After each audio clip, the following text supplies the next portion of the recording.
ต้องคิดไปเรื่อยต้องดูตลาดไปเรื่อยตลาดต้องการอะไร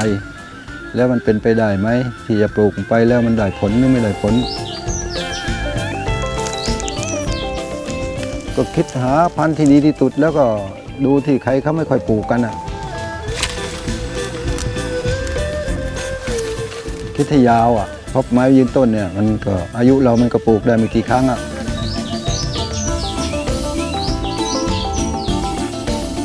ชีวิตเรามีความสุขดีแล้วที่ว่าได้ดำเนินชีวิตตามนี้ตามรอยพ่อเราทำมาแม่เราทำมาทำสวนมาอย่างเงี้ยแล้วสวนเราก็มีอยู่แล้วเราไม่ใช่ว่าต้องอยู่ๆไปลงทุนซื้อสวนใหม่เพื่อปลูกเพื่อสร้างอะไรเงี้ยมันไม่ใช่ไงซึ่งตรงนี้มันก็โอเคอยู่แล้วบนแผ่นดินขอ